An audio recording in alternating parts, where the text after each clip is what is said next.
Hello everyone. The selection process of quartz versus mechanical, be it automatic or manually wound, versus smartwatch has been a topic of recurring conversation for the last several years now, particularly given two seismic technological revolutions in the watchmaking market that have taken place over the past 5 or so decades, one of them having taken place over the last 1 decade. Today I'll be sharing my thoughts and experiences in having owned and worn all 3 different types of these timepieces. Before we continue on the subject, it is Sunday today after all that I'm recording this, so I wanted to quickly share my life verse from the Bible. It's actually Philippians chapter 1, verses 20 and 21. It says, "I eagerly expect and hope that I will in no way be ashamed, but will have sufficient courage so that now, as always, Christ will be exalted in my body, whether by life or by death. For to me, to live is Christ, and to die is gain." Amen. Thank you, everyone. And remember that you are loved no matter where you are in your life. Now, back to the video. Why don't we start first with mechanical watches. We'll actually kind of take this in order of invention or innovation across history. Mechanical timepieces have been around for centuries. They harken back to a different era of mankind when tools reigned supreme and mechanical crafts of any and every kind were really the frontier of technological innovation. The romantic craftsmanship that's intrinsically tied here embeds a certain nostalgic trait to mechanical wristwatches. As an owner and wearer, mechanical watches, it's almost a poetic experience, right? And it helps us slow down the time, especially when we take that moment while driving or walking around just in our everyday lives to just admire our timepieces, especially if you have any watch that has an open case back, to take that second to really admire the fact that it's literally just springs and gears that are making this thing tick and track time at an impressively accurate rate. Now, on the other hand, quartz represents the electrification of our modern day society. I talked about Seiko in my last video, my Seiko story, and how they were a pivotal entity in bringing forward this new revolution in the watchmaking space. There's a certain ease and convenience, this like grab and go ability associated with quartz watches. There's of course also the reliability and the robustness of the movement within quartz watches. You don't typically have to worry quite as much about dinging them or just taking them to harsh environments, given the fact that they have this lack of mechanical components that are making the watch run. Quickly moving on to smartwatches. They represent the digitization or dataification, if you will, of our society today. They're all about measurements and functionality that revolve around health and fitness. Some of these functionalities are actually really, really helpful, right? Like fall detection, especially for our more elderly loved ones in our lives.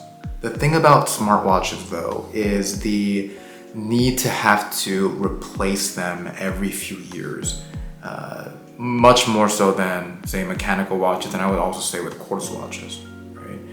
The fact that they have been so digitized means that inevitably they will at some point to go stale with specifically their software, and even the hardware tends to deteriorate over time. Now I'm going to switch to my hands and I'm going to talk about each one of these 3 categories of timepieces, focusing more on my personal experience with them and where I am today. Now, turning to my collection, I know that I want analog timepieces to be part of my everyday. So any reason to have a smart wearable is almost exclusively for health and fitness tracking. I have here a Fitbit. I wear it on my right wrist. This actually just came in about a week ago. And I never thought that I would be one of those double wristers. Never had anything against anybody who would double wrist, but I thought it was a little bit cheesy, maybe a little bit cringe. But I didn't want to compromise on the tracking of just little things like my sleep quality, how many steps I've taken, my workouts. This has also motivated me to track my caloric intake. And it's not even really about the data that a wearable like this tracks. It's more about the behavioral changes that result from that routine, right? That routine of actually tracking this stuff. So this is the reason why I wear this Fitbit. My dad has recently been wearing an Apple Watch that we gifted him a few years back for similar reasons, but again, the aforementioned fall detection functionality with that particular piece of technology is also really important and useful for him, given his compromised like mobility and stability issues that arose a few years back. Now, what about on my left wrist though? The real sort of watch enthusiast's wrist, at least from my perspective, if you will. All right, so here we have one of my Quartz timepieces. This is the Seiko SUR 55, maybe 555. There might be 3 5s after that. As you can see, it's a pretty watch.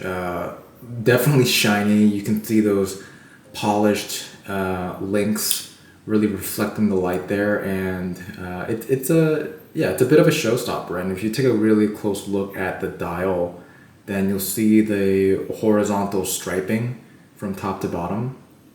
The baton indices are also absolutely mesmerizing, and this particular shade of blue was really intriguing to me when I first picked it up as well. You can see the date window to the right. How often do I actually wear this particular Quartz piece? Not very often anymore. Please keep this a secret, but I am planning on gifting this to my younger brother later this year when he turns 28, later this year. So hopefully this will be a nice little Seiko timepiece that he can wear proudly as a part of the Yoon family, given that he doesn't have a Seiko just yet. And like I mentioned in my last video, it's a really important part of our family's history. I always want to have at least one Quartz watch, right? And this is even excluding my multiple Casios and G-Shocks. I want to have one analog Quartz watch like this just because it gives off the general design and feel of a mechanical watch, just given its analog nature. And it's so easy to just pick up on any given morning, especially when I happen to be rushing to head out the door. And I'm gonna know that this will be very precisely at the right time, and it'll be keeping good time throughout the day. Yes, I actually do use my watches to know, what time it is throughout the day, every single time. But my choice of Quartz watch will primarily be based on design and cost savings, which is a great segue to a second Quartz watch that I want to briefly feature here.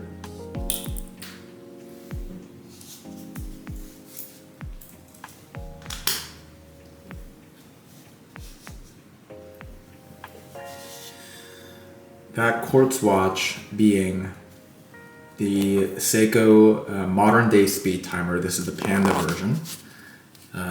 Model reference number SSC813 here. Now, why is it that this is a good segue? Well, similarly, this is a Quartz watch, and if you look closely, you can tell because of the sub-dial at the 9 o'clock location. That seconds hand is ticking away in typical Quartz fashion. But what's nice about this, as some of you may know, is this is actually a solar quartz timepiece. So the 3 black sub-dials that you're seeing at 3, 6, and 9 actually capture and store energy from light throughout the day. It worked most effectively with light from the actual sun, but my understanding is that it will do the same albeit somewhat less effectively, less efficiently with artificial lighting like we have right here indoors. But again, it really comes down to design and cost effectiveness. The way that it manifests in day-to-day is just with that convenience factor. Just like the SUR that I was just showcasing, I can pick this up any morning and I know that it's good to go. You'll notice that I have this on a black tropic style strap, rubber strap these days. I've taken it off the OEM bracelet just because the bracelet is pretty similar to the bracelet that I have on my 62 MAS reimagining timepiece, the SPB 143. Wanted to change this up a little bit, and I just love the kind of more sporty vibe that the rubber strap gives this one. Obviously a closed case back, given that there's not too much to look at behind the case anyway. But yeah, an awesome technology here that incorporates so easily into our daily lives.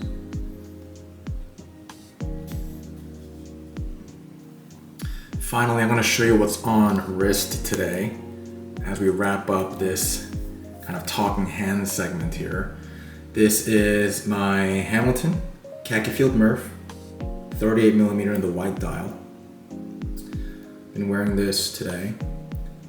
You'll notice that I don't have it on the OEM Hamilton strap. I've swapped it out for a deployant style clasp leather strap here that does look slightly different from the OEM. The OEM has a black strap with a very similar kind of yellow camo stitching along the periphery. Very similar style here. It's also a crocodile pattern embossed leather strap. The main difference being again that deployant clasp, as well as the fact that this is a bit of a brown, like really dark, almost like coffee or caramelly brown colored strap. I think that this just looks better with the white dial Murph. And as a result of changing it to this strap a couple months ago at this point, I've definitely found myself wearing this piece way more often. Love the clean look without a date here. And again, I just find it way more mesmerizing. Like I catch myself staring at this throughout the day, right? Sometimes even taking it off just to stare at the mechanics that we can take a look at. See that wheel spinning. Sometimes I'll play around with the rotor and just like force it to rotate like that. And just the practice, the ritual of winding a mechanical watch like this. This one in particular, I want to say that this is the most satisfying wind that I have among my mechanical watches. And that smoother sweep of the second hand is just a thing to behold, really. This is what helps us kind of bond with our watches a bit more easily. Not to say that it's impossible to bond with a Quartz watch. I think it becomes a little bit borderline unreasonable or out of bounds to say that it's possible to bond with these like smart wearables. But with mechanical watches like this is really what we face a little bit less friction bonding with. And this is why, that everyday interaction that we have with pieces like this, of winding it, of setting the time, mechanical watches like this are going to always be the core of my rotation. And like I was saying in my last video, it's really going to be Seiko that is that, as was the case during my State of the Collection video a few months ago. This SPB 143, oh my goodness, it looks amazing on camera. This is still my favorite watch, full stop. Although recently, especially given that weekend during which I filmed a lot of B-roll for that last video, yeah, this Dress KX had also really come back to being a top favorite of mine. So I just love my entire collection. Every single one of them, no matter what type of movement might be powering them, and they all have a role in my daily watch wearing experience. So those are my thoughts on quartz, mechanical, and smartwatches, timepieces of today's day and era. I hope you enjoyed, and hopefully some of you have actually learned something as well, especially those of you who might be new to the hobby. Really thankful for your time, and if you've stuck around to the end here, then give me a like and subscribe, and I'll know that this is the type of content that intrigues you guys. Thank you, take care, and bless you.